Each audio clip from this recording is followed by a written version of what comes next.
Good evening, everyone. This is Rakhi Sikka. I'm the Regional Director of ICC West India Council. So here we are with today's digital session on e-invoicing,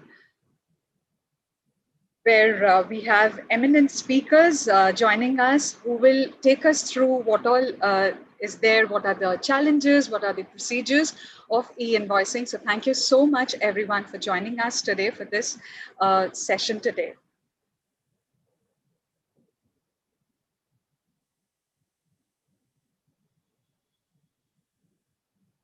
We have Mr. Rajat Bose, Partner Taxation, Shardul Amarchand Mangaldas, Ms. Ankita Bhasan, Principal Associate from Shardul Amarchand, and then Mr. Ajay Nayak, Director, Indirect Tax, KPMG, and Mr. Lakshman Jagtap, Head Indirect Tax, Tetra Pak India with us.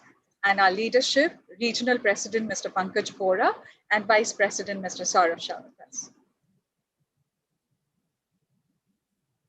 I would now request our Regional President, Mr. Pankaj Bohara, to kindly formally welcome you all for this digital session today. Mr. Pankaj Bohara, please. Over to you, sir. Yeah. Hi, good evening to all our members and guests who have joined us today for this program.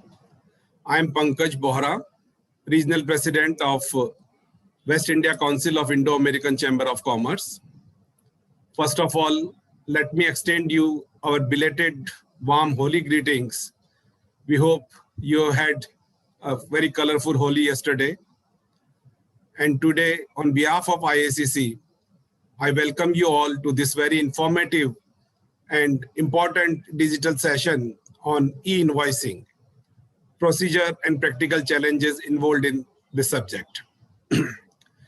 As we all are aware, the government of India is making a lot of changes in the tax administration system, be it faceless assessment system in the income tax, be it a single window clearance system in customs, or numerous rules for availment of input tax credit under the GST.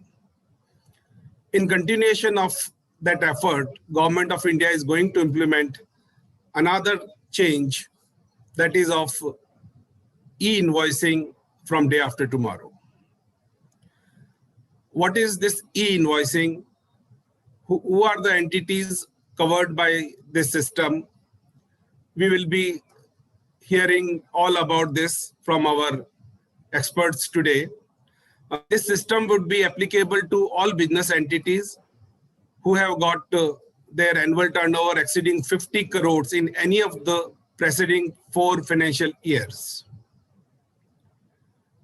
The primary objective of e-invoicing system is to curb tax evasion and to provide real-time input tax credit to the buyer. This will also help taxpayer to avoid duplication of work, because now they need not re-enter the data for generation of e-way bill, and the same data will get auto-populated in their GSTR1 return also. But there are many apprehensions in the minds of taxpayers, especially the small business entities who have just crossed the turnover of 50 crore, or the SMEs. Still they are not geared up for this system, and I hope with today's seminar, today's webinar, they will get a lot of inputs and they'll be getting a lot of help to adopt this system. The present apprehension is like this: what is this QR code? What is the significance of the QR code in the GST system? Whether the present accounting software or ERP system needs to be integrated with the invoice registration portal of GST, how to archive this in e-invoice data, because the IRA portal says they will be storing data only for 24 hours. So their worry is where to store, how to store all e-invoice data, how the amendments can be made once an e-invoice is generated, how an e-invoice can be cancelled, how to bifurcate data relating to B2B or B2C invoices, because the system is applicable only to the B2B invoices and exports invoices. And similarly, in spite of all this, the taxpayer will have to still reconcile all these e-invoices with their books of accounts, e-way bills, and GSTR1. So a lot of confusion, they have many questions where they need answer. And to answer all these questions, we have eminent panel today with experts from our associate partner, Amarchand Mangaldas and Company. Shardul Amarchand Mangaldas and Company is a well-known law firm of India, having their offices all across the country. We have two eminent representatives of this law firm today with us. We have Mr. Rajat Bose. He is a partner taxation at Shardul Amarchand Mangaldas and Company. Rajat, before joining to Shardul Amarchand Mangaldas and Company, was an executive director in one of the big four consulting firms specializing in indirect taxes. He is considered as one of the thought leaders on GST laws who has advised various clients on transition issues relating to the GST. Rajat is presently focusing on tax planning, advisory, and litigation support services in the area of GST, customs, VAT, and foreign trade laws. Rajat has been advising many automobile companies on the matters relating to GST implementations and compliances. He is also assisting his clients in obtaining registration, licenses, approvals under SEZ laws, EOUs, customs and foreign trade policy, etc. Rajat do represent his clients before many judicial and quasi-judicial authorities such as Commissioner Appeals, appellate tribunals, various high courts, and Supreme Court. So we are going to have a lot of inputs from such a well-read and well-knowledgeable person, Mr. Rajat Bose. Welcome, Rajat. Welcome to this program. We have another representative from Shardul Amarchand Mangaldas and Company, Ms. Ankita Bhashin. She is the principal associate taxation at Shardul Amarchand Mangaldas and Company. She graduated in 2009 from MIT Law School, and before joining Shardul Amarchand Mangaldas and Company, she has worked with Ernst & Young and HSS advocates. At Shardul Amarchand Mangaldas and Company, Ankita specializes in advisory, regulatory, litigation, and compliance support services pertaining to GST, customs, state industrial policies, foreign trade policy, etc. Her industry specialization includes FMCG, defense, hospitality, telecommunication, oil and gas, energy, etc. So today, Ankita will drive us through her presentation on e-invoicing, how the e-invoicing will affect our business. And I hope all the participants will be benefited by this presentation. And I request all the participants, if they have any question, they can post their question on Q&A box, or they can also post that question in the chat box. So after our panel discussion, our moderator will take up all these questions, and we look forward to reply to all your questions. So Ankita, welcome, and it's over to you now. Thank you so much, all. A very pleasant evening to all of you. Like Bohara Saab said, me and Rajat, we represent Shardul Amarchand Mangaldas, and we are, both of us take pride in the fact that we are constantly supporting our clients, not only with respect to the evolving law, but also helping them transform their business into a more tax efficient business. So thank you for that. Rakhi, if you can just play the presentation and we can quickly take it up.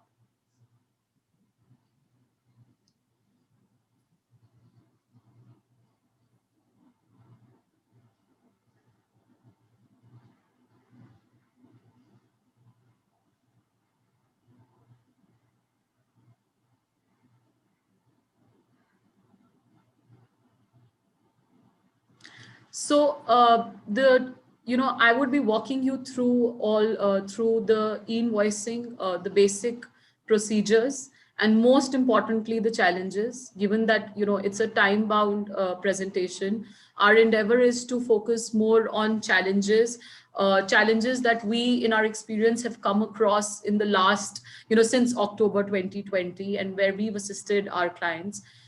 Challenges where probably we per se do not really have a straightforward answer, and we still believe that there are certain aspects that may require further clarification or brainstorming with each one of us, the eminent panelists here today, to ensure that the transition or the transformation to e-invoicing regime is absolutely smooth and successful.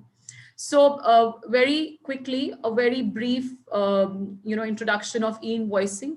E-invoicing first got introduced on 1st October 2020 for in respect of B2B, so business to business transactions, where the businesses had a turnover exceeding 500 crores. Now, interestingly, the e-invoicing mechanism has been introduced in a phase-wise manner.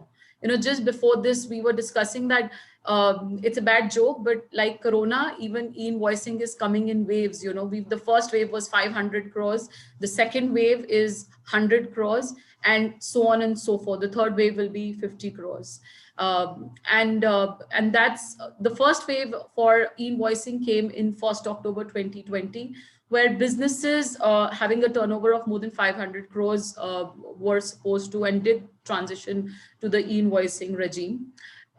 With effect from 1st December 2020, in respect of business to end customers, which are commonly called as B2C supplies, B2C suppliers having a turnover of more than 500 crores also were supposed to transition to a regime where they had to mandatorily affix a dynamic QR code on the invoices.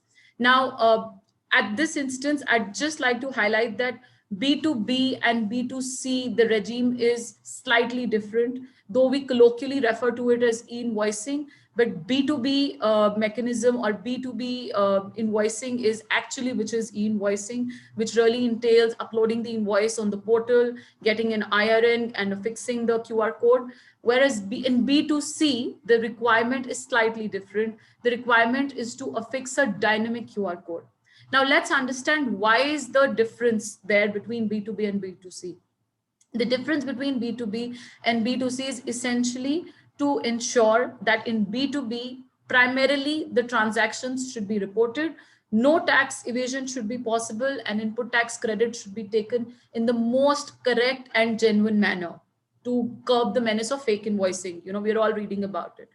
Whereas for B2C, the primary aim and objective of the government is to ensure that there should be a digitalized payment mechanism which should be available. Now, if you think about it, the reason why the government wants a digital mechanism for payment is to ensure that that all payments should be tracked and there should be no transactions which should go tax free. But in order to simplify it, or in order to segregate the two, that's how the B2B and B2C invoices are different. Moving on, on January 1st, 2021, e-invoicing was introduced for taxpayers having a turnover of more than 100 crores. And the plan is that with effect from 1st April 2021, all the businesses having a turnover of more than 100 crores with transition to e-invoicing regime. Also, businesses having, businesses engaged in B2C supplies having a turnover of more than 500 crores will now need to mandatorily transition to affixing the dynamic QR code. Now, very interesting 2 points here.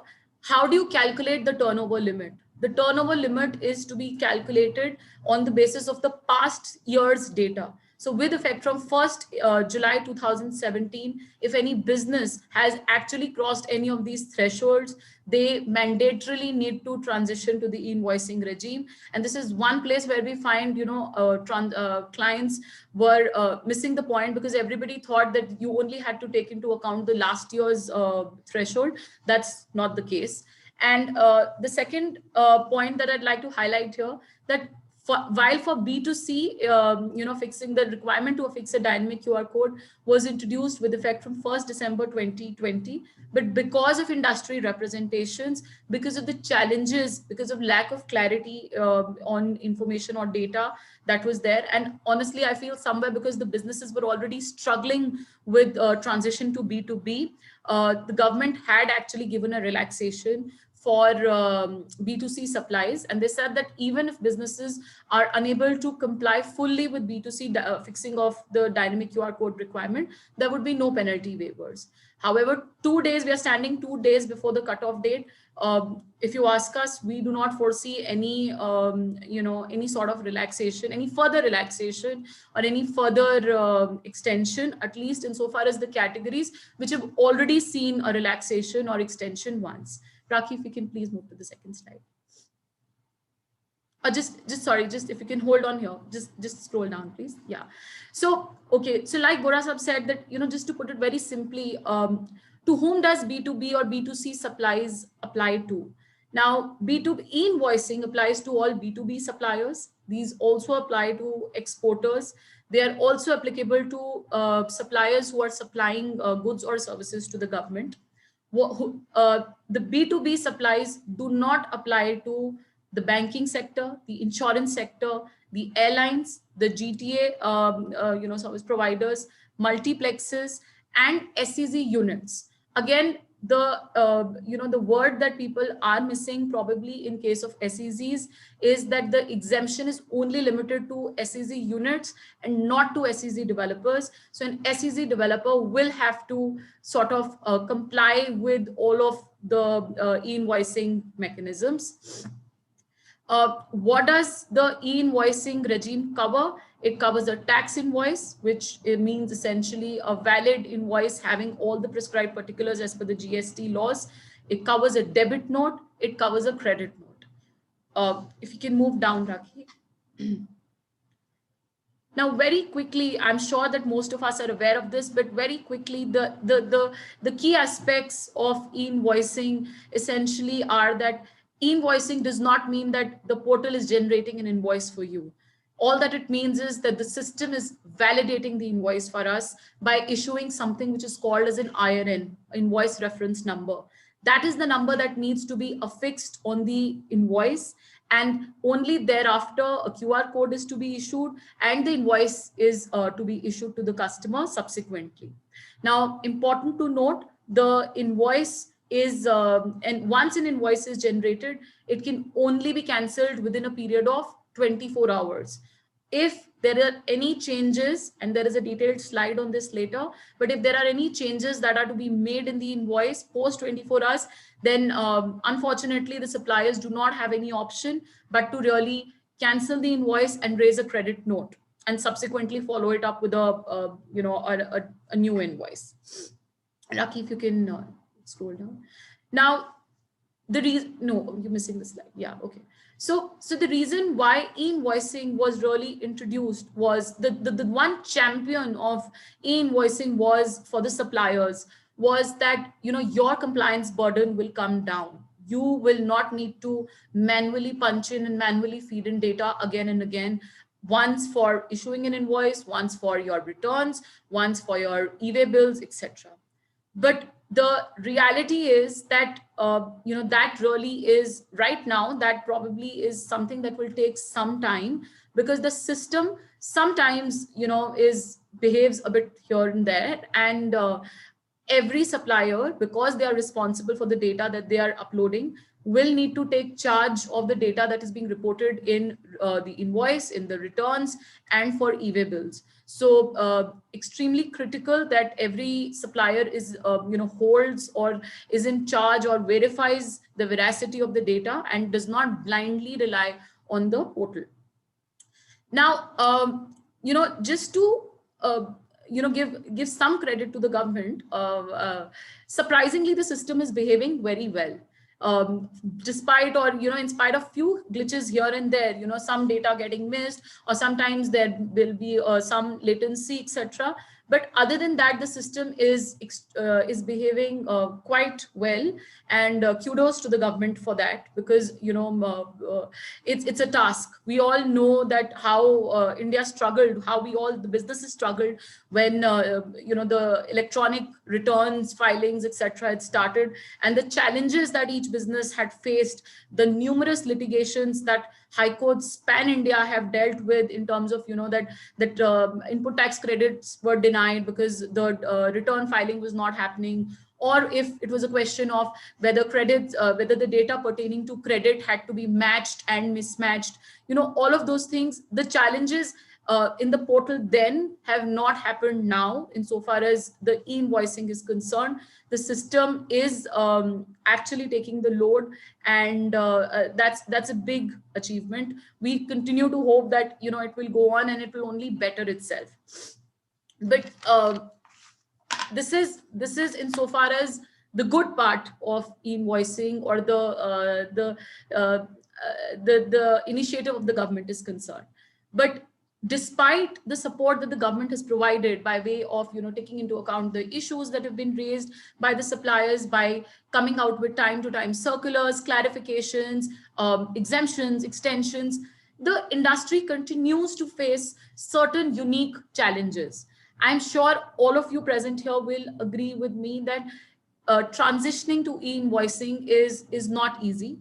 It's we've all lost a lot of nights sleep just to ensure that our systems behave well, that we transition to the e-invoicing regime in a correct manner. Even now, people who are working on systems, they get midnight calls that system aapka ERP system nahi chal raha hai, and we are unable to upload data on the portal. IRN is not coming out. The QR code is not generated, or there's a defect. It's not scannable. So the businesses are facing some challenges. Now, what we've done is that we've put together some challenges that we thought the businesses were facing, and there may be others as well. It will be interesting to hear about those. But just to quickly give you a flavor, as per the law, as per the GST law, every supplier has to raise an invoice for supplying goods or services to the recipients. Now, the way the term invoice is defined, invoice means a valid invoice, a valid tax invoice as per the GST laws. Now, when we say a valid tax invoice, post introduction of e-invoicing, there has been a slight tweak in the definition of e-invoicing, in the definition of tax invoice is concerned. A tax invoice now essentially needs to have a QR code. It has to be verified and ratified by the portal, and should be something which should have an IRN and should have a QR code, right? But what it does not tell us is that who and which of my suppliers are required to comply with e-invoicing mechanism. Now, to put it simply, like I said, e-invoicing was introduced and is being introduced in stages: 500 crores, 100 crores, 50 crores, right? I don't know today, if I have 1,000 suppliers, which of my suppliers will fall under the 500 category, which of my suppliers will fall under 100 category, and which of my suppliers will fall under 50 category. Of course, there is a there is a functionality which is there on the system in which I will have to independently and individually type the GSTN of each supplier, and it will give me the result. But for a business to check which supplier is actually supposed to comply with e-invoicing at what stage is something which is not available right now. And that is, I feel, a very big challenge that the businesses face or will face in future, for a simple reason that after GST, the burden or the reliance on a vendor's compliance was big. After introduction of e-invoicing, the reliance that the government has taken on vendors' compliance to determine a recipient's input tax credit is huge. So today, if my vendor is not raising an invoice with a valid QR code, which is not verified by the department, the system will not allow me to take input tax credit. And therefore today, what do? I have two options. I either make, employ one more person and make the person sit down and check, as to which of my suppliers is under which category and when does e-invoicing become applicable.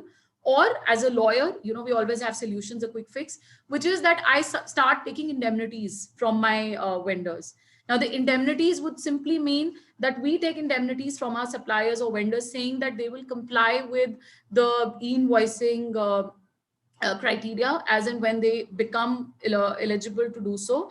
And if I, as a recipient, face any input tax credit loss, I will be made good of that loss by the vendor. So this is the first and foremost that I think that we will all have to do. We will probably have to take a deeper look, deep dive into our agreements, our supply agreements, and check if these indemnity clauses are there, because I, at the end of the day, do not want to lose my input tax credit, right? Aki, if you can just move forward, please. So, like I said, that the way the B2B and the way the B2C workflows are working, they are different. A B2B workflow requires the invoice to be verified on the portal, an IRN to be generated, a QR code to be affixed. Whereas for a B2C, there is a requirement to affix a dynamic QR code. Now, assume that we are a business today who are dealing in both, for B2B as well as B2C supplies, which is extremely common, right? So what do? Today, the businesses will have to ensure that the systems are smart enough that they know that, which workflow requires what action. If it is a B2B invoice, the system should automatically upload the invoice on the portal, get an IRN generated, get the QR code affixed, and issue the invoice to the customer. And if it is a B2C invoice, B2C supply, then the system has to be smart enough to issue a dynamic QR code. And therefore, I feel that somewhere that our reliance on technology becomes far greater. And at least for the next 6 or 8 months or so, when things are a bit watery and here and there, probably somebody will have to, manual intervention would be required, and to ensure that the checks that we are building in our ERP systems are are sort of followed by the system. The next issue that that we felt was important was that IRN is a 64 character long algorithm, right? When I take a look at it, the first time I took a look at it, I was extremely fascinated because it's huge. It's long. You cannot memorize it, and you cannot. It's to be very honest, it's difficult to sort of even take a look at it and manually punch it in. So it's not an easy number to remember. Now, the second thing is that the law does not mandate recording of an IRN in the books, which are maintained for sales and purchases, right? But because the way the GST law has been progressing so far and the way GST authorities have been behaving, the possibility that the tax authorities at the time of assessments may ask us that, where is the IRN? Please show us a copy of the IRN that was generated by the system. That cannot be ruled out. So what do? Are the businesses going to store this IRN in the ERP systems? If yes, then separate fields have to be maintained in the ERP systems. Maintaining those fields, maintaining a space for the 64 long character is not going to be simple. And therefore, businesses have to take a decision as to what is the stance that they want to maintain insofar as storing the IRN is concerned. Rakhi, if you can scroll down, please.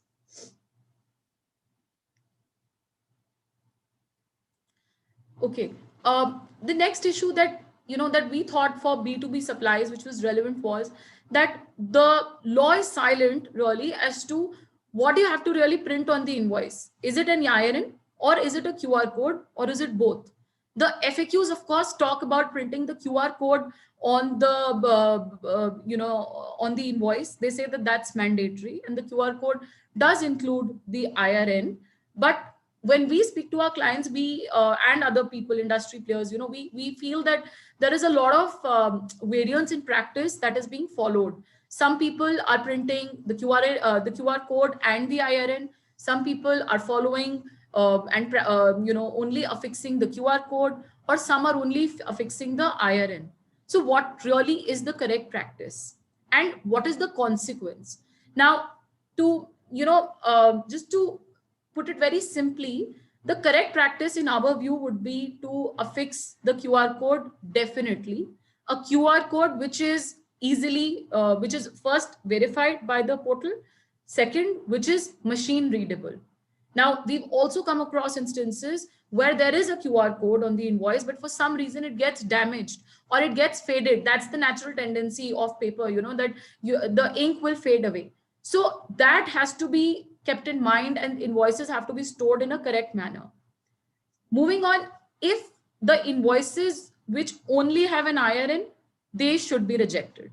The recipients, in our view, should send back those invoices, and they should not be accepted, because like I said, for a B2B, B2B e-invoicing, the document that has to be raised is a valid tax invoice, and the valid tax invoice is something which has to comply with all e-invoicing norms. Now, because the FAQ only talks about a QR code, we feel that it's mandatory to at least have the QR code, and therefore invoices having no QR code or just having the IRN will have to be rejected. The simple reason for this is that our input tax credit depends on it. So as a recipient, I have to be extremely cautious and extremely careful that all of this, the QR code is maintained, it's machine readable, it's clear. Raki, if you can scroll now.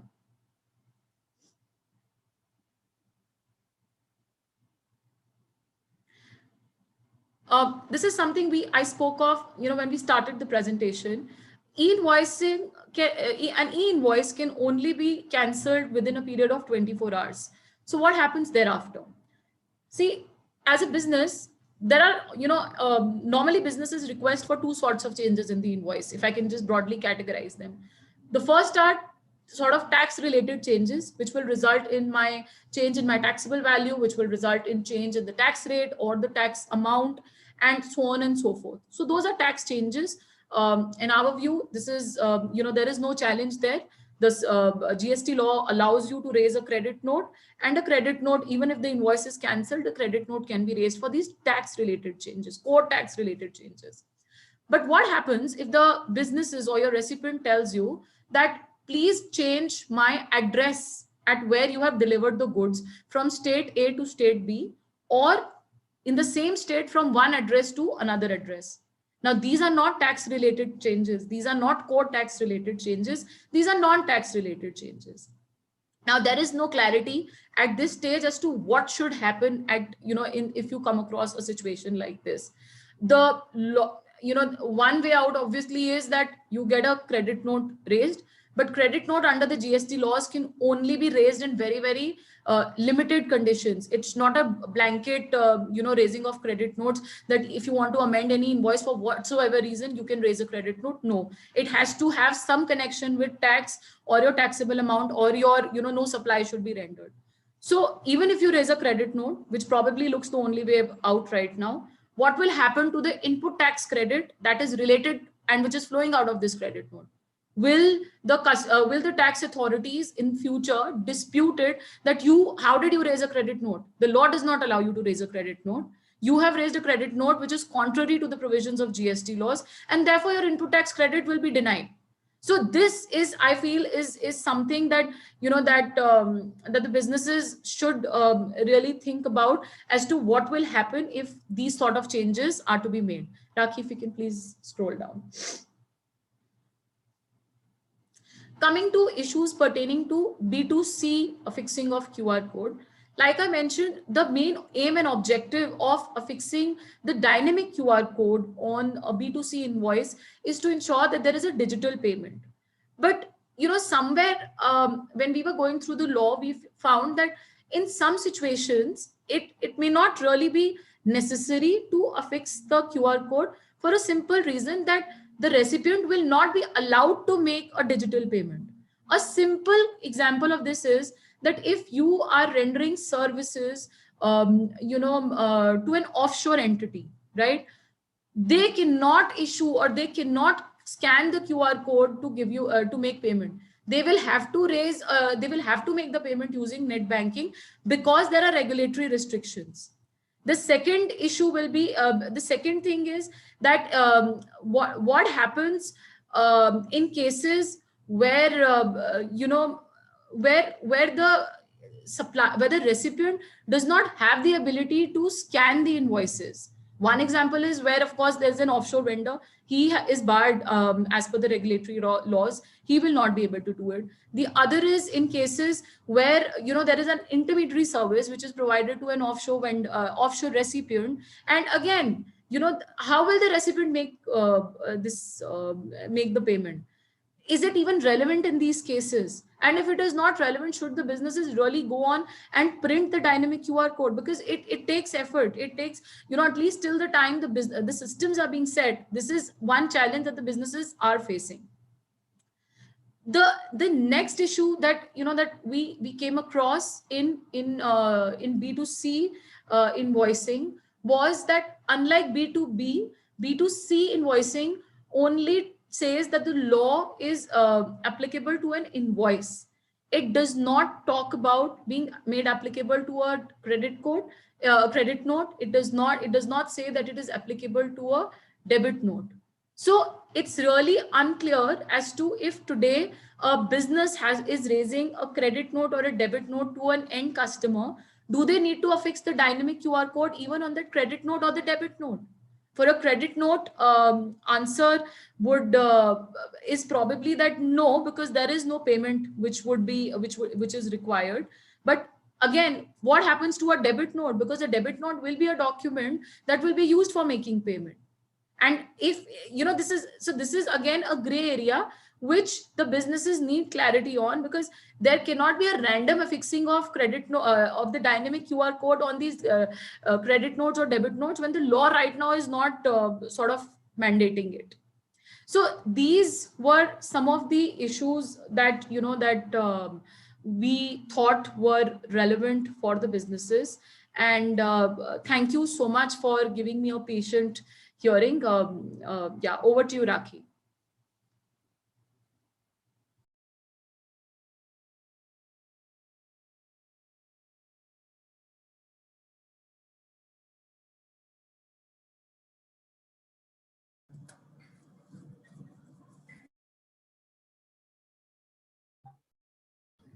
I'm sorry. In fact, my mic was on mute. Thank you, Ankita. Thank you very much for providing finer details of the new system. I hope your presentation will help our members to know finer details. And now I would invite Mr. Rajat Bose, who is the moderator of today's panel discussion. He will be joined by our two other experts, Mr. Ajay Nayak from KPMG India and Mr. Lakshman Jagtap from Tetra Pak India Private Limited. Ajay is a director indirect tax at KPMG India. Ajay is a chartered accountant, LLB and MBA with over 18 years of post-qualification experience in the areas of indirect taxes and has so far served many clients like Pfizer, Shell India, Cadbury, C8, KEC International, etc. Currently, Ajay is a member of a core team at KPMG India, which is developing tax technology tool at KPMG for handling GST compliances issues of their clients. Ajay is also credited with conceptualization and implementation of e-invoicing solution at KPMG India. Ajay is a very well-known trainer and speaker on the subject of indirect taxes, particularly GST compliances. He has attended many sessions and provided training to various stakeholders on this subject in many chambers and to the GST commissioners and other GST officials also. So we are going to benefit by Mr. Ajay Nayak's experience on this subject. Our another panelist for today's program is a person from the industry who would share his industry perspective with us. What are the advantages and disadvantages of this e-invoicing system? We have Mr. Lakshman Jagtap from Tetra Pak India Private Limited. Mr. Jagtap is a head indirect tax at Tetra Pak India Private Limited. He is a postgraduate in commerce and MBA in supply chain from Pune University. Mr. Jagtap has been associated with Tetra Pak Private Limited for past 7 years. And before joining this company, he was working for Honeywell Automation India Limited for around 22 years, where he has held many portfolios and most importantly, departments like finance and tax compliances, etc. So I hand over the discussion to Mr. Rajat Bose, who will carry out this panel discussion. And Mr. Rajat Bose, please. Thank you, Mr. Bohara, and welcome Mr. Nayak and Mr. Jagtap on this panel discussion. So I would request all our guests and participants to ask as many questions as possible, because we perhaps have two of the most what should I say, eligible people to answer all your queries on e-invoicing. So we have a discussion, and then we'll take up all the Q&As which the participants have. So starting with Mr. Jagtap, sir, I understand that your company has already gone live with invoicing the last 6 months. How has your experience been in dealing with the entire system, and where do you think that improvements are required? Okay, thank you, Rajat, for giving us an opportunity to be part of your today's important program. Yes, we have gone live from 1st of October 20 itself. While going through the live, we have done almost 3 to 4 months very detailed analysis on each aspect of the businesses. We studied the various kind of transaction as to what would be the reference in case this is not happening and all that. So and for that matter, we were aligned with the SAP directly for the SAP invoicing integration. Of course, we have in between VANA as an ASP GSP for integration supporter. So our experience with respect to the go live in the October was very good one. We did not face any technical difficulties. In fact, we did a test of 15 days before we go live for each of the transactions, and we satisfied with all our different kind of modalities and the technicalities of the systems. And then when we switched to the 1st of October onto the systems, then all transactions went very well. When we push our invoice to the GST portal to get the QR code and the IRN generated, within our experience is less than 15 seconds, we get the IRN QR code generated back to invoices ready for printing. So our experience is very good. Excellent. Excellent. That's good to know, sir, that the invoicing system is working well. Ajay, question to you. Now, as far as ERP systems are concerned, of course, SAPs and the other big ERP systems all will come out with their patches, and they can be connected easily with the IRP. How about other ERP systems, or what about smaller systems for SMEs, where they may not be working on a SAP kind of a platform?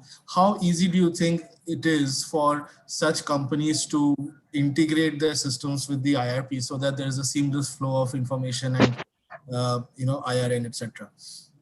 Yeah, Rajat, thanks for asking this question. Okay, I'll just take 5 minutes just to have a context set here for e-invoicing. Actually, Ankita has taken us very well through the legal perspective. But please understand, I mean, I just like to put across government's agenda here, okay? What were we doing prior to e-invoicing? We were doing an activity of preparing a return at each 10th of the next month every month. Then for every movement of goods, there was a requirement to key in all the transactions on the government portal and generate a permit called an e-way bill. So this was a routine activity which was imbibed since the inception of GST. Prior to that, there was under some other laws also. And this is what government saw, that this multiplication of multiple type of activities done by the business, what is it leading to? Nothing. Because at the end of the day, it is return compliance and they are increasing the compliance on the dealers. So they came up with this e-invoicing concept, which is an extension of the e-way bill itself, okay? Wherein with one single transaction, you achieve two objectives. One is the movement of goods gets automatized by this e-way bill, which is generated to the e-invoice itself. And number two, the most important, returns don't need to be prepared. That is the larger agenda of the government, which we want the entire industry to support, okay? So this integration, etc., comes at a later stage. What is e-invoice, first of all, and as a conceptual clarity? Your existing invoice, which you are generating for ages till now, obviously it is compliant from a GST law perspective. The only additional requirement is the QR code on that invoice. That's it. Government is made it very clear, we are not forcing you to generate an invoice from our portal. It is your own invoice which is getting generated. Only thing is, please register your invoice with us. That's it. And once it is registered, we will give you an authentic code or an acknowledgement. That's the QR code. That is the requirement of e-invoicing in India. And this is the most, fascinating thing what we at India or the government has tried to implement till now, okay? The statistics, 25 crore invoices raised up to now. If you just take us back, okay? Paper invoices, that is the larger agenda or a hidden agenda which we are missing here. How much paper we use it for invoices, right? The original, duplicate, triplicate, whatever is provided under the law. 3 copies of paper get printed. That paper is used for movement of goods. That is stored. When it is used, we don't know. Assessment purpose, they call for the record that one time it's used or not. So trees, nature, everything is given due consideration here. So the e-invoice number, which is the only number which now the law has provided in the law itself, that does electronically, that number can be quoted to the officer on the portal with the government app, and that can be allowed. So those are all hidden agendas of the government, which is actually benefiting the industry, which are to be used. So all in all, this e-invoicing, though it looks like a compliance on the industry, it is more of streamlining or getting them to a automated or a digital India, what we so-called want to achieve. That is one. And most importantly, it is among business to business interactions. Okay. For example, if I have to raise an invoice on my customer today, I won't have a choice but to use a paper invoice. But because of this e-invoicing, government's implementation in one common format across India, which is the Json format, which is a standard format of invoice. Let it be a Oracle ERP, let it be a SAP ERP, let it be a homegrown ERP, let it be tallies of the world. Any system globally which is prevalent in India can get connected to the other customer's system by this one common JSON format. And this is what we want to use, because this is at par and learnings which our implementation team in India has got from Latin America, Chile, Argentina, across the world, how they have implemented. There was a study done, and then taking all the good things about that system, we implemented all the best possible practices in India. And certainly, that is what is the key to this entire e-invoicing. Now, coming to your question of, how these small players will get integrated. People may not be aware, but I would like to inform it here is, government has already given free softwares, 10 of them named on the government portal itself, wherein e-invoices can be generated using those softwares, and there are no charges for those. Number one. So we need, all these SMEs need to go visit those kind of software links, download them, use that. Number two, as an alternative, from first day itself, as a BCP, which is more critical and useful for all the MNCs out there in India also, Excel utility, very beautiful Excel utility created by the government, is being available for free of cost to download for all the users. Download and generate an e-invoice, and that too with the logo. Have you imagined a government giving you an e-invoice generated with your logo on it? I mean, this is certainly that needs to be more and more propagated by the government themselves, so that it is used largely by these SMEs who are actually running helter-skelter here and there, how to get themselves compliant. That is one. And lastly, government also has provided for some exigencies, like Ankita was mentioning. How do we deal with some kind of challenges where there is a connectivity issue? Or for last week itself, there were 2 hours of government downtime because they are implementing in phase manner. How do the businesses cope up? Because without e-invoice, like she rightly mentioned, an invoice has been defined that without an e-invoice, that invoice will not be a valid invoice, which means then the transaction itself is not a valid transaction, which again means that movement of goods cannot be all those stuff. Hence, the rule itself provides for some kind of exigencies like 55.4. There's a rule which provides that you can move the goods even though there is no invoice available. Those are there, but we need to make more use of those. That's what I'm just trying to say. Government has thought of all these, but yes, they are very receptive to the industry issues. They've extended the dates. B2C as well. It's a penalty which was waived from 1st of December, the implementation date, till now, which is 31st of March. So they've given ample time to the industry. They are all ears because they also want to support industry and get India in the forefront of the digital world. Yeah, I mean, that's what I could answer to get all those SMEs up to. So it's exactly, I think, 31 hours left now for 50 crores and above go live. And I think you yourself can go live with the simple utility of the government. You don't need to be dependent on anyone. Although consultants like us, all of us are there to support, but yes, you yourself have been made Atmanirbhar by the government themselves. So please go ahead and use that. I think that is very, very reassuring, Ajay, and thank you so much for giving such great insights. I think what you mentioned about the Excel utilities and the other software which are available free of cost will greatly benefit the smaller industry players, and they can definitely make use of that to go live from day after tomorrow. But Mr. Jagtal, this also brings me to another interesting question. Are there any concerns around data security, data privacy? Because now that you have to upload the entire information about your invoice on the IRP, you also know that this information is also sensitive in terms of your pricing and quantity, customers, etc. So do you think that are you sort of confident that this is completely secured? It is not going to get leaked into the wrong hands, so on and so forth. What are your views on that, sir? As far as data security concern is there.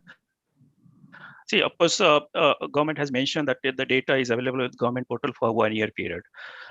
Within that, you can, if there is an issue or require retrieval of the information, you can do that. But as far as security is concerned, you are allowed to certain login and password. Only those people are allowed to generate a document and feed into the government portal. If nobody wants, nobody will go to the portal and enter your login password and get the data retrieved from the portal. That is not possible. So only the certain people within the organizations are allowed to do that, and those people only can retrieve the information and they can share the information. There is no threat from sharing the information to the competitor or pricing to the competitor. That will not happen. I mean, that's what we also experience. There is no such kind of a threat as a market, as an industry, and with the competitor sharing the information. So that is, I think, some kind of an assurance from the government as well. Ajay, question for you. Now, as you know that it's not possible to sort of amend e-invoices. You will have to necessarily either cancel them, generate a credit note, or and this is also in case of non-core functions like your address, etc. Do you think that there should be a functionality introduced in a due course where you are allowed to make these kind of changes at least, which does not impact the tax amount or tax value, etc., where amendment should be allowed on the invoice? It's like this, okay? If you see the actual amendment, okay, if you call for a complete a system of accounting also, no one allows you to amend any transaction. It is all changes to the transaction which have to be there with an audit trail. even if there's an address change for a transaction which has got already generated, there has to be a amending document for a change being recorded. What this principle of government, I mean the cancellation or a 24-hour window provides for, actually is once you generate or once you push a transaction to the government portal, okay, it generates an acknowledgement number. Now, what does that mean? As already clarified by me earlier, that the invoice is already generated by the client, which means the transaction of sale is complete. The accounting document is posted. The accounting document is recorded.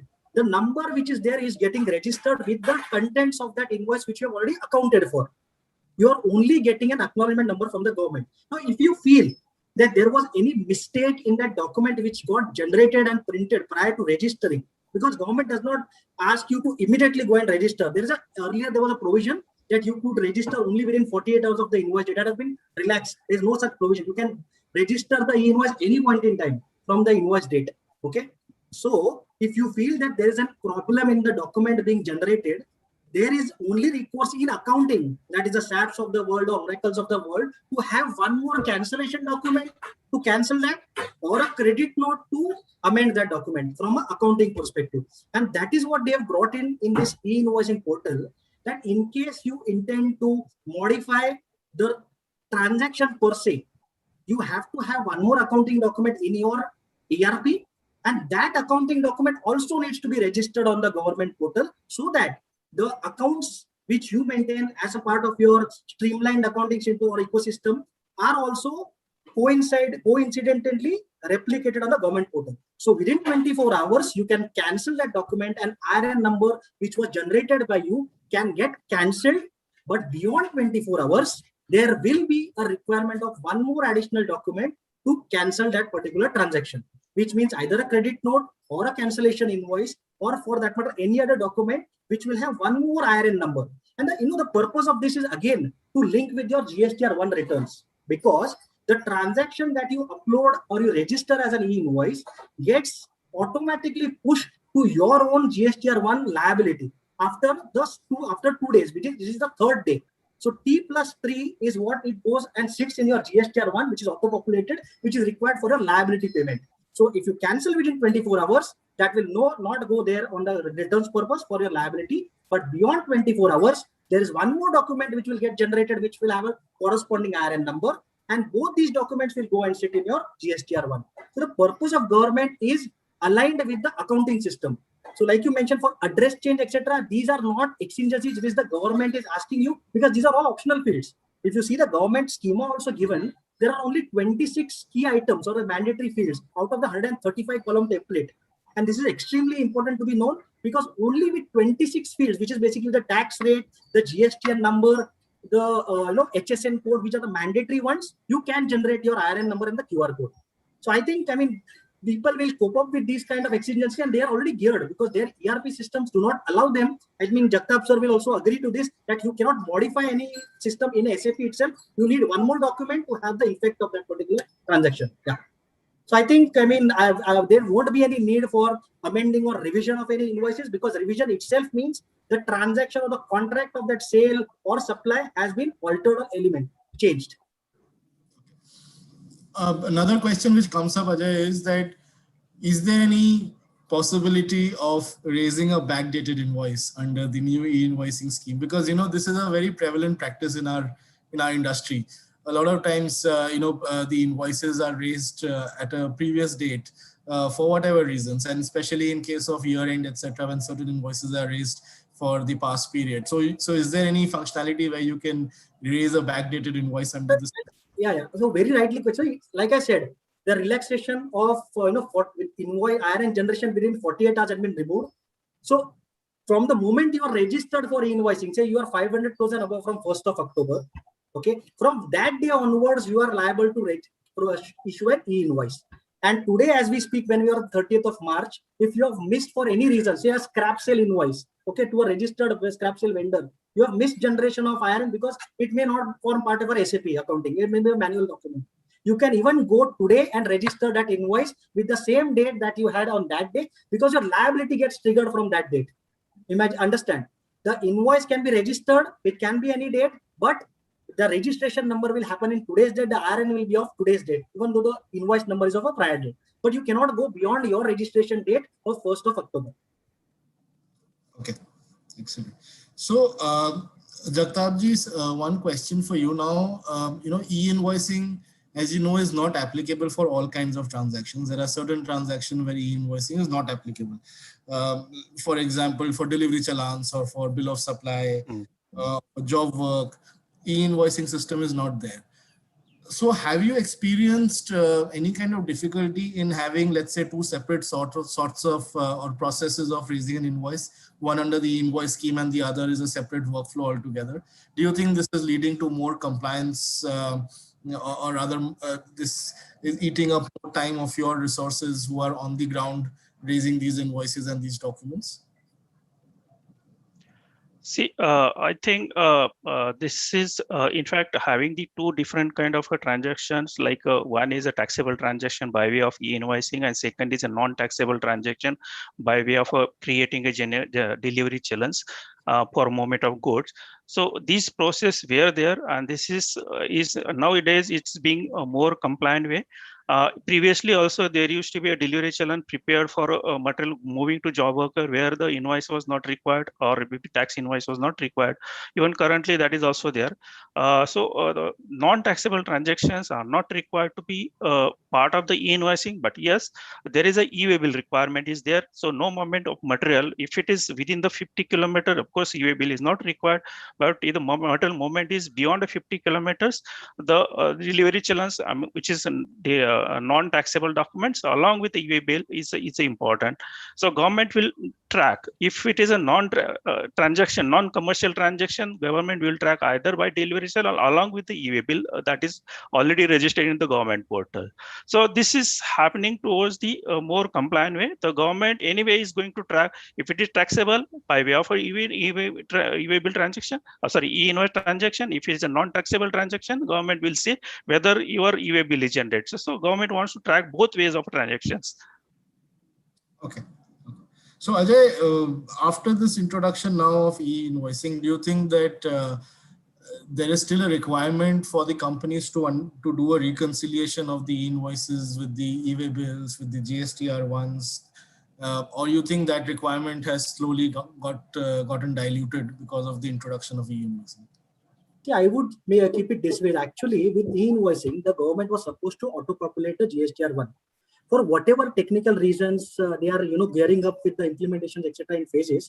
They could not give a assuring kind of a report from the government portal GSTR1 that yes, all the invoices which you have generated on the IRP portal, okay, are auto-populated here. You need to understand the e-invoicing happens at a portal which is a separate portal than the GSTN portals, which is an IRN portal, okay, the IRP. And the returns which are filed, which is the GSTR ones, are filed on the GSTN portal. So every third day, the IRP portal pushes the data to the GSTN portal. And this is where these data get populated. Because of, the comfort levels, I believe it is my view of the government that they are not sure whether all the invoices which are generated on the IRP are pulled here. Because imagine you are on 31st of March and the transaction is T+3.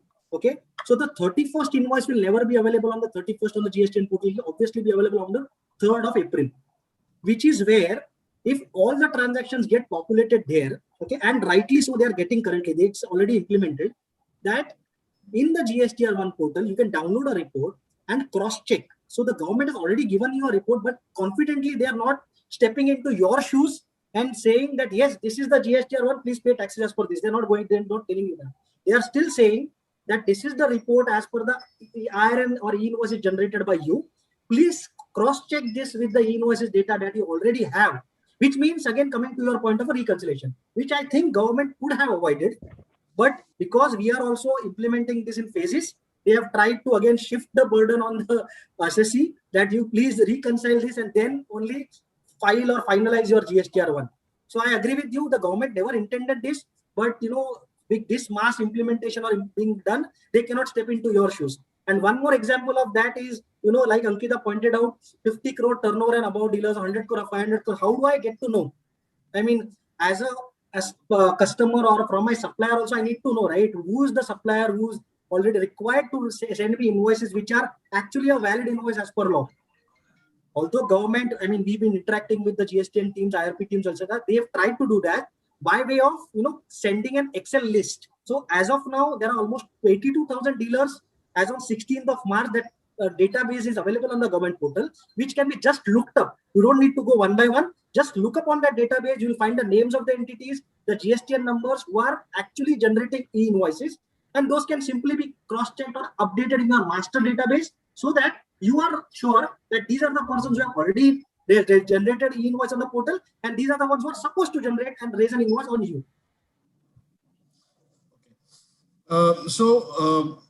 Again, I think we'll be we are running out of time, so we are going to close this panel discussion very soon. But before closing this discussion, just one last question to both of you. So Ajay, let's say today there is a company who wants to implement this e-invoicing scheme in the next 2 days.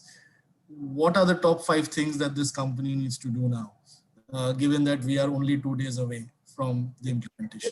Thank you for asking this question. This is very important for all those who are waiting for an extension. Please note there's no extension going to come. Okay, so be prepared. And how you can make your company immediately eligible for this go live from 1st of April is number one. If you are a goods company, you already must be using your e-way bills, okay? Because a movement of goods for a goods company requires you to generate an e-way bill. The government has already enabled the same e-way bill credentials, what you are currently using, for the purpose of e-invoicing. So all those companies who are into goods, you are already given a credential by the government themselves, which is the e-way bill credentials. Please go to the government portal, use those credentials and start generating invoices. How to start generating invoices? Again, the next step, download the government template, which is readily available in Excel. Use that, use the government offline utility, upload it, you are ready. Number 2, those who are into services, who have not yet used any goods movement or e-way bills, for them, it is a single step process of going to the same portal, registering yourself and getting a credentials and start using. So all this, what I'm saying is without any integration with any ERP, this is plain, simple, vanilla, going to the portal and doing your things. To integrate with your ERPs, all your ERPs are geared up with either one service provider or the other, which like Jagtap sir said, Vayana is one of the GSPs, KPMG is there, other service providers are there who are using this. You can reach out to them. I mean, even Tally, even homegrown software like Tally, that is also connected to your government. Obviously, you'll have to upgrade to their some version of the software. That's what it is. But yes, government has kept it very simple, and you can go live even as we speak.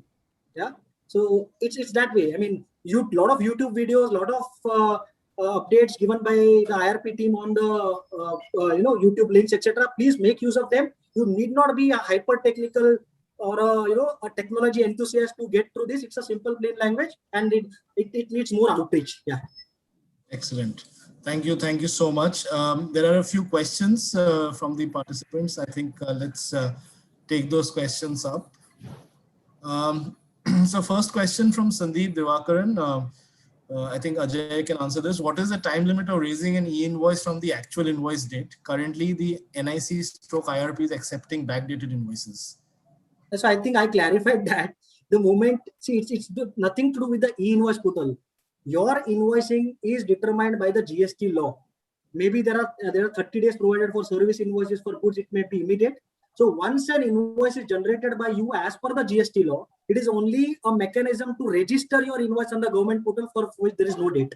Obviously, if you don't register, that invoice does not become valid in the eyes of law. That is what they have provided. So backdate is necessarily your lapse, which I can say, of not registering that particular invoice, which you can still go and register. Or we can say before movement of goods, it should be registered. Sir, movement of goods, it might have already happened in their case because it's a backdated invoice. I'm not sure. That's why I don't want to comment that. But you're right. No, but without QR code, can a movement of goods take place? Okay, that is what there's a rule 55.4 which has not been read by anyone. Just go. There is an exigency provided by the government themselves, which provides for movement of goods, because business cannot be at the mercy of government, right? They want to pay taxes, they want to be compliant, but because if there's a technical glitch, what is the way out? So there is a provision there where you can move the goods without an invoice and you can issue an invoice later. That can be Why made I'm used. asking, yeah, thank you very much. Sorry, Rajat, I'm interrupting. No, Why I'm sir. asking this question? Because a lot of members and participants are worried if for some reason they are unable to integrate their software with the IRB portal, or they are unable to download the utility from the government side and generate the e-invoice, will their supplies or dispatches will held up? That's what I'm saying. So this 55(4) sub-rule 4 needs to be looked into and used by the taxpayers. Obviously, they can take legal opinions from their own, legal teams, etc., to make use of this because they are non-compliant. Yeah. And just to clarify one step further on this, for B2C, it is nothing like Ankita mentioned. It is a separate B2C code altogether, nothing to do with e-invoicing from the government. It is a self-generated QR code only to make India digitalized as per the kind of digitalization initiative of our honorable PM, which is what it is, Atmanirbhar Bharat and the UPI or RuPay promotion. I would say, please use that. That's nothing to do with the government portal. It is in your control, your hands, and you can obviously implement it. Okay. Another question which has come is that how is the turnover computed or considered for service industries and more particularly for stockbrokers?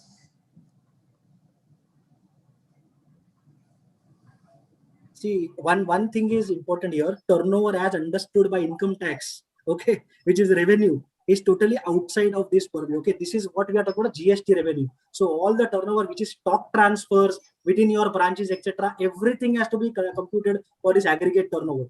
So I'll request whichever person is not thinking that he is not liable for this 50 crore, etc. Please go through that definition once again and try to take a view that whether you are actually falling within this 50 crore turnover or not. Irrespective whether you're a broker or you are other, there might be exemption also which may be available for you. Just have a look at that before taking a position for 1st of April.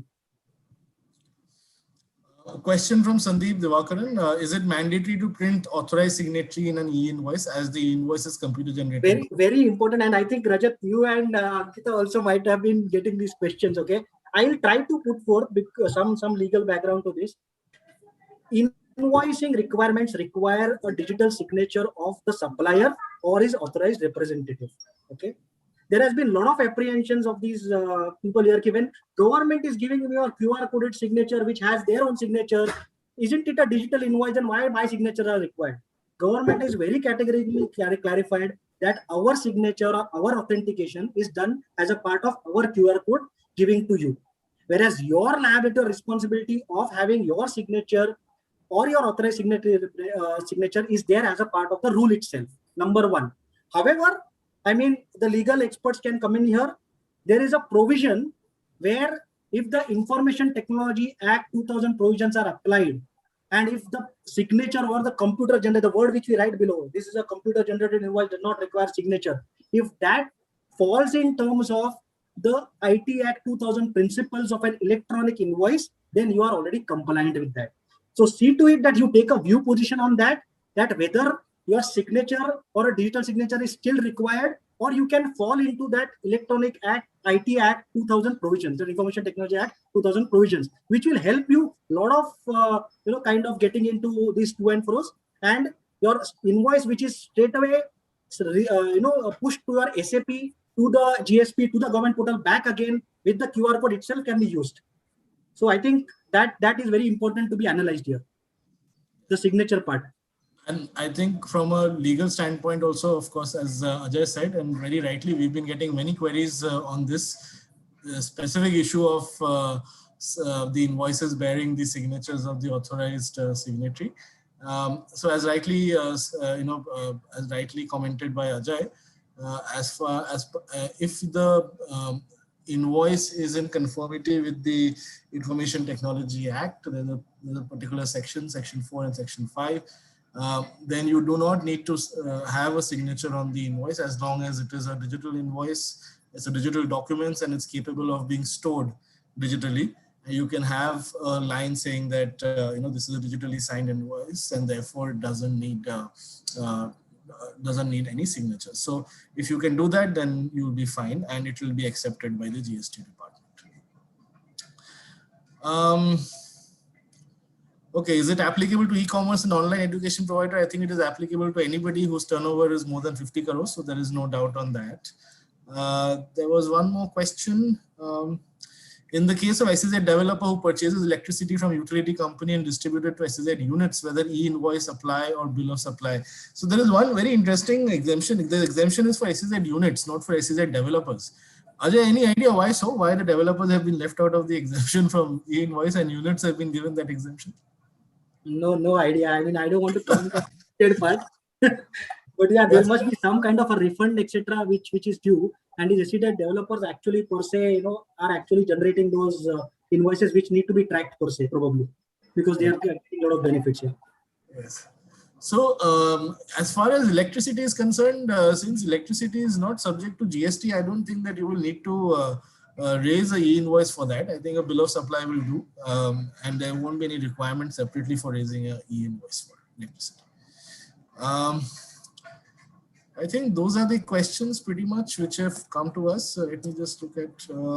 I'll read 1 minute of the time of the people here just to kind of put across a point. Okay. Sure. Across the globe. Okay. This JSON. Okay. We are only talking about e-invoicing, a PDF, etc. But this JSON, the response which the government gives in, is synonymous to the XML, etc., which is a kind of a file which is received outside India, which is say Latin America, etc. countries, which is the output file. Now that output file in India, if I can send it to my supplier for each transaction, to my customer, sorry, my mistake, my customer, the invoice on whom I generate, he can reverse integrate it in his purchases, and the purchases can get booked as a procurement part without any manual entry.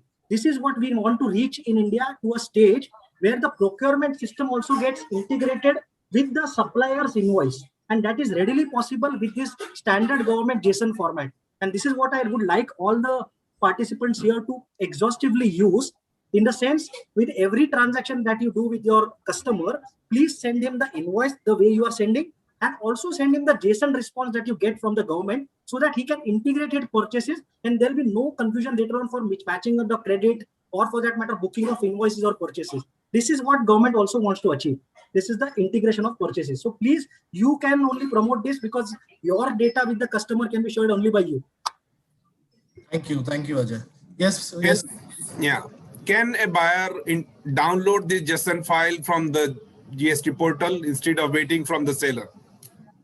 Sir, that is what the ask from the industry. At the moment, government has said no for this. He cannot download. He can only download the acknowledgement number and the reference, not the QR code per se. Only the acknowledgement and the reference.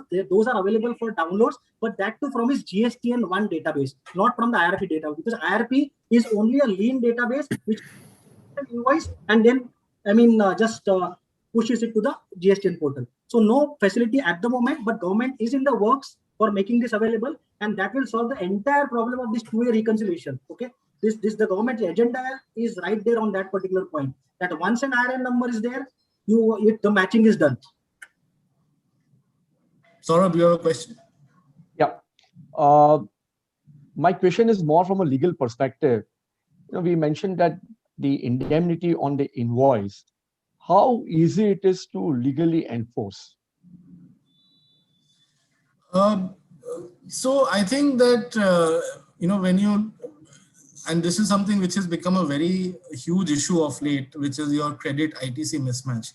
And we have seen many instances where the GST department is asking the taxpayer to reverse Itc simply because the vendor has, sort of defaulted in their compliance. They've not sort of deposited the tax, or they've not filed the returns, or, they've probably, and now with e-invoicing, if they don't raise the e-invoice correctly, then again, this is an additional ground where the taxpayer will be asked to reverse the input credit. Now, what happens in this situation is that it leads to a huge cash flow issue, because credit is something which is an asset to any company. And once you are asked to reverse credit, it means that you will have to pay more from your pocket in cash. And while, lots of litigation is going on in various high courts, whether this law is correct, not correct, etc. And of course, in due course of time, there will be more clarity on this. But till then, what do you do? The only option or the only recourse you have is basically, one to either, take indemnities in terms of, if there is any lost cost to you because of fault, that has to be made good. And a lot of times we have also suggested that you hold back the payments to your vendors till they have complied with each and every formality under the GST laws and regulations. So these are the two things, which can safeguard you against any potential action by the tax authorities. But yes, that how effective it is. This is India, and any kind of legal action will take its own sweet time and own sweet money. So that is something which you'll have to live with, unfortunately. But that's the situation, and the situation that we are in right now, this is the only two options which are available to you, unfortunately. And Saurabh, just to add a tech angle to it, okay, since the invoices are available to you on the 4th day, there is a facility for you to fetch and cross-check which tools are available now in the market, so that the 4th day of the invoice date itself, obviously your payment timelines are minimum 30 days, if not immediate. So you have that leeway now to cross-check whether the data which has been uploaded by that particular supplier through now the e-invoicing portal is available or not. So that is one cross-check utility available even before exploring that indemnity, which contractually, yes, you are continuing. Thanks. Thank you. I think we are really running short of time, and I am sure that there are many more questions which are there of the panel, of the participants. So what I can do is that I can request all of you to, if you have any further questions, please forward it to Rakhi or IACC, and they will sort of send those questions to us, including Ajay, Mr. Jagtap, and myself. And to the extent possible, we'll be happy to answer those and assist you in implementation of the e-invoicing scheme. So that is all that I have. Thank you so much, Ajay. Thank you so much, Mr. Jagtap. Pankaj, Saurabh, Rakhi, a great session, very informative session.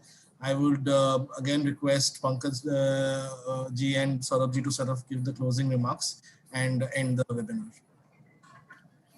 Thank you, Rajat. Thank you for steering this wonderful panel discussion. And thank you, Ajay, and thank you, Mr. Jagtap, for providing your valuable inputs. Before we close the session, I have a request to Mr. Jagtap. If he can share his experience and tell us do's and do nots in the initial days of implementation of this e-invoice system. Our members would be happy to hear about all those things. Yeah, see, from the 1st of April, if you're not ready with your e-invoicing kind of an activity, then as Ajay mentioned that there is a government portal, the software, standard softwares are available. Make a use of that software and start doing the e-invoicing. If you try to generate an invoice without having a IRNP, a QR code, those invoices will be treated as a non-valid invoices. Your customer will not get a credit, and ultimately you are going to be a loser out of it.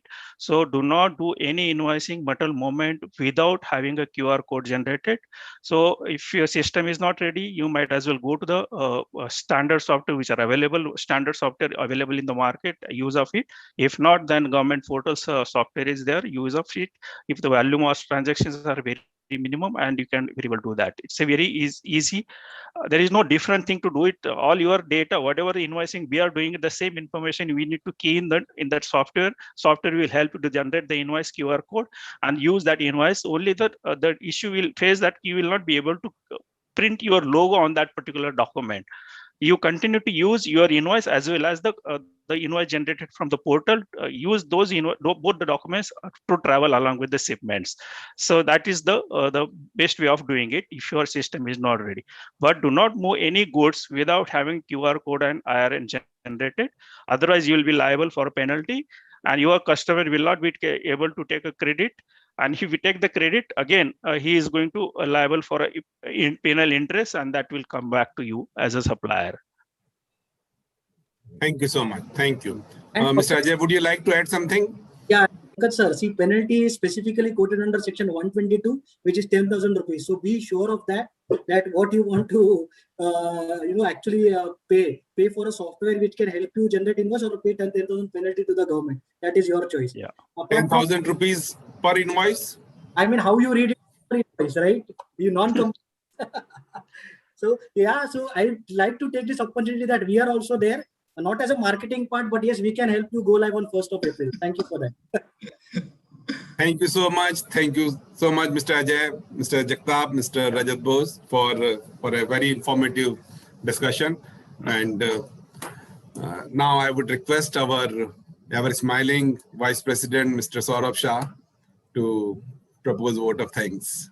Thank you, Mr. Bohara. Greetings and namaskar to everyone. It is indeed my pleasure and privilege to present a vote of thanks to everyone who has contributed to the great success of this technical session. We have seen so much of energy, passion, reassurance. I'm sure all the possible porters will have to work. On behalf of Indo-American Chamber of Commerce, we are grateful to every participant, every speaker who has spent their valuable time to engage with this session today. Thank you so much. I would like to thank our associate partner, Shardul Amarchand Mangaldas and Company, for partnering this event, this program with us. We are indeed grateful to Ms. Ankita Basin for making an outstanding presentation and opening up the discussion. Thanks to Mr. Rajat Bose for moderating this session and for helping to bring out the best from both the eminent speakers and experts on the subject. Thank you so much. We at IACC look forward to a very strong and closer relationship with your esteemed firm, Shardul Amarchand Mangaldas and Company. Thanks once again. I also extend my hearty gratitude to Mr. Lakshman Jagtap, Head Indirect Tax from Tetra Pak India, and Mr. Ajay Nayak, Director Indirect Tax, KPMG, for joining today's panel discussion and for sharing your wisdom, your insight on this great and evolving topic. Last but not the least, I would like to thank our Regional President, Mr. Bohara, for being of mentor and initiating this very nice program, which is so well and relevant on this today's date. And thank you for always being with us, Mr. Bohara. I'm appreciating the sincere dedication and efforts put in by our dynamic secretariat, which comprises of Ms. Rakhi Panda and Mr. Vishnu Latish. Thank you very much for always supporting and doing your best on all the programs.